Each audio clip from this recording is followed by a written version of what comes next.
আজকের এই ভিডিওতে আপনারা দেখতে পাবেন যে টিনের ঘর কীভাবে সুন্দর করে সাজিয়ে গুছিয়ে রাখতে হয়। আসসালামু আলাইকুম, আশা করি সবাই ভালো আছেন। আজকে আমার ঘরের সব কিছু জিনিসপত্র নিয়ে আসলাম, আর কি আমার ঘরের মধ্যে জিনিসপত্র আছে সেগুলোই আপনাদের সাথে শেয়ার করব।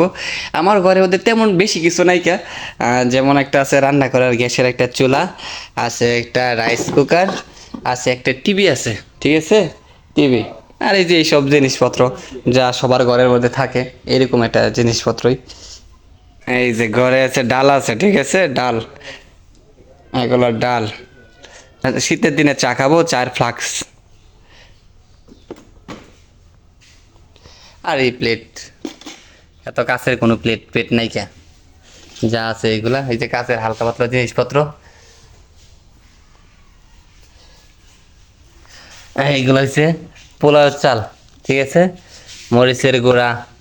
তো আজকে যে পরিমাণে রোদ আর এত পরিমাণের গরম, আজকে সব কিছু জিনিসপত্র ঘর নিয়ে আসলাম। আর এদিকে এই যে দেখেন একটা সব কিছু নিয়ে আসতেছে। আর এইগুলো বই আমার, আর এইগুলো হচ্ছে সেলফ, একটা পুরোনো একটা সেলফ আর একটা আলনা, আর এইগুলাই, বেশি কিছু নাই।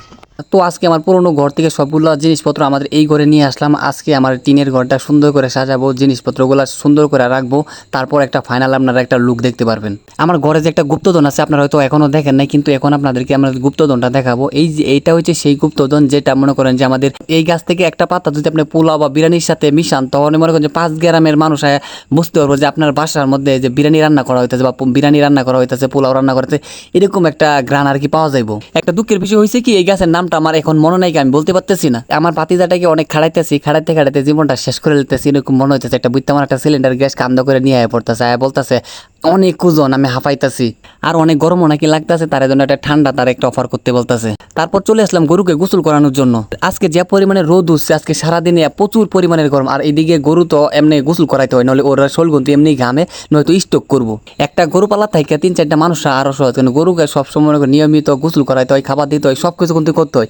আর মানুষটারে কিন্তু একটা সময় কিন্তু সব কিছু নিজে নিজে সব কিন্তু করতে পারে, তারে সব কিছু করে দিতে হয় না। গরুগুলোকে গোসল করানোর পরে আবার বলতেছে যে আমাদের জমিনে যায় পানি দিয়ে আইতাম, কিন্তু যে পরিমাণে রোদ উঠছে, ওই রোদ দেখে আমার বন্ধ যাইতে ইচ্ছা করতেছে না। এই রোদ দেখে ধান ক্ষেত থেকে আমি ফিরে আসলাম, বললাম যে আমি সন্ধ্যার সময় যাই ক্ষেতের মধ্যে পানি দেবো। মানে এত পরিমাণের গরম আর রোদের কথা তো কোনো কথাই নাই, যে আমি ভাবছিলাম হয়তো বন্ধর দিকে যাবো, আমাদের ক্ষেতের মধ্যে পানি দিতে যাবো, কিন্তু পানি কেমনে দিতে যাবো, মানে যে পরিমাণে রোদ, মানে রোদের মধ্যে গেলে আমার মাথাটা চক্কর মারে।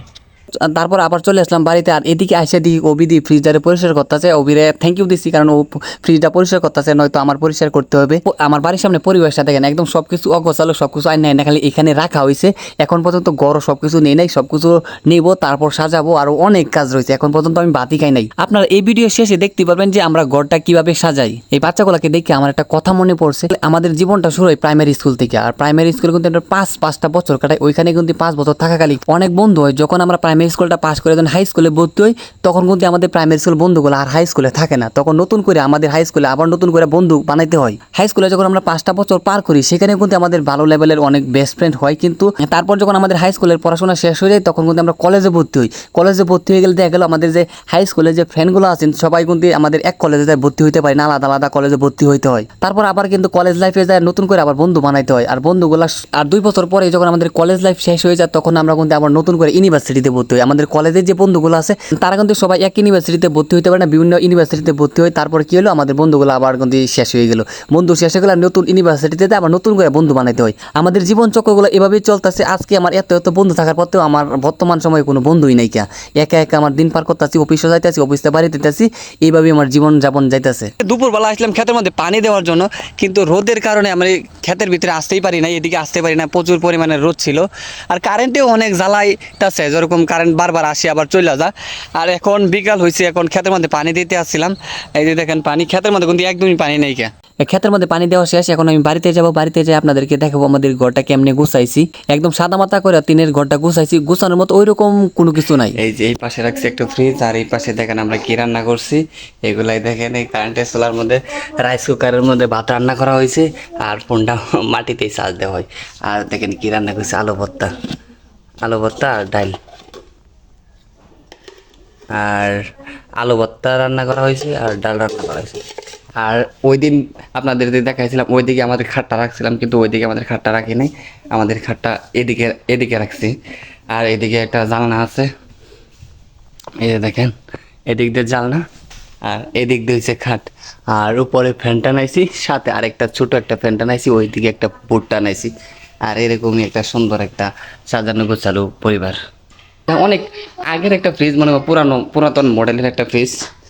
এই যে দেখেন, কিচ্ছু নাই, খালি, সব খালি, কিচ্ছু নাই। গরিব মানুষ, বুঝছেন না ভাই, অনেক কিছু রাখতে পারি না।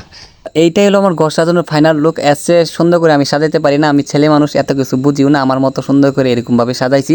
আপাতত আমার ঘর সাজানোর মধ্যে বেশি কিছু নাই, যেগুলো আছে ওইরকম ভাবেই সাজায় রাখছি।